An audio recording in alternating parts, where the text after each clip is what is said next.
After having I've owned the Ricoh GR IIIx for the past 8 or 9 months that I've owned it, which was back in January of 2022, I have had a lot of fun with shooting with it.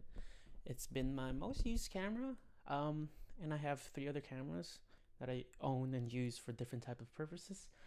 I have the Fujifilm X-H2S, which I'm using right now. That is my video and also pro-looking camera. If ever a client wants to, I don't know, clients usually like big things, So that's the Fujifilm. I have a Hasselblad 500cm, which I shoot 120 film on. I have a Nikon FM2 for shooting 35mm film if I want to.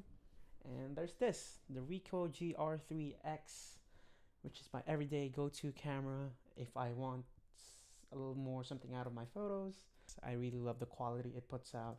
I really love the fastness of the autofocus, the quietness of the shutter, how many like how much sync speed you can do with the flash, because it has a leaf shutter instead of a focal plane shutter, which is pretty big for flash shooters. Always get a camera that shoots leaf shutters. Hasselblad Leica X100, blah blah blah. I'm being a nerd right now, but stating my case, my experience with this certain GR IIIx camera has been nothing but short of phenomenal. I mainly shoot street with this thing, um, but it's also my party camera. If ever I go to a party, it's the camera that I will bring to. I've gone to parades with it. It is that sort of camera that blends into a crowd, if you say, because big cameras with big lenses are always almost eye-catching, eye-distracting, which is good sometimes. But sometimes, if you just want to be a regular person in the crowd, this is the camera that you want to get. Um, it is so pocketable. It is so nice. It is beautiful to say the least. This is my pocket. I'm a pocket. Yeah. And then I love that it also shoots very fast. So that's it. That's open, close, open, close, open, close. Yeah, it's amazing how much you can shoot with this. There are accessories for this. A lot of people who shoot with the GR wants a viewfinder, which I get. But then I think if you did try to put on a viewfinder in this thing, it'll probably be too big and it won't be pocketable. But when I first saw this, I never heard of Ricoh before, or I haven't heard of them in a long time. So when I got the chance to be able to test it and play with it, I fell in love. I just really love the quality, and the compactness of it has been everything. It is very great for traveling, family photos, mwah, for street, mwah. But it does, where it's great or amazing into one thing, it does suck into one thing, which is video. If you've heard anybody or seen anybody with a Ricoh GR 213, they'll never mention video just because no one shoots video with this. This is not a vlogging camera. So if you think of this, oh, this is the perfect vlogging camera, sad to say, it is not.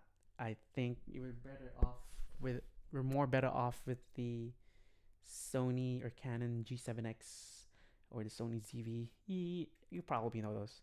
Or better yet, even an action camera like a DJI Osmo or a GoPro. Those are fitted for videos, but this is really best for photography, which I really like. You can shoot RAW, which is amazing. But then again, the JPEGs in and of itself, it's also been amazing that the film simulation recipes that come pre-built with this, I think that's all you need. You know, a lot of people really love the Ricoh colors. I think it is up there with Hasselblad, Fujifilm. Yeah, this is my 8 9 month experience with the Ricoh GR IIIx. Should you buy this, or should I get this? It does depend on the user. That's the great thing about this market now, is do you need a camera still with the resurgence of phones being so good? But I've owned an iPhone 14 Pro and a 12 mini. Um, they're great cameras, really great smartphone cameras, but I've there's always still lacking, for me, in my opinion, for smartphone cameras in quality. But sometimes you really want something more besides the 40 megapixels, 100 megapixels. For me, it doesn't matter as long as the sensor is small. This is like a small sensor, but it does render because of the software or like whatever it comes with. It's amazing.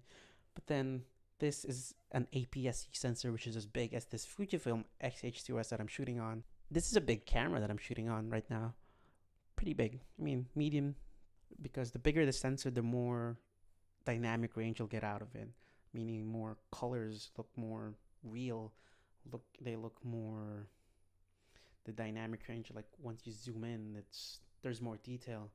So there'll be people who won't like that too much, because especially if there's people always looking for their pores or their pimples or their stuff like that. The bigger the sensor, it'll capture more of it. I think that is great for a lot of stuff, landscapes especially. But this is my Ricoh. Um, Hope I get to make more videos out of it. I haven't put myself out into a camera for a long time. But yeah, peace. How do I end video?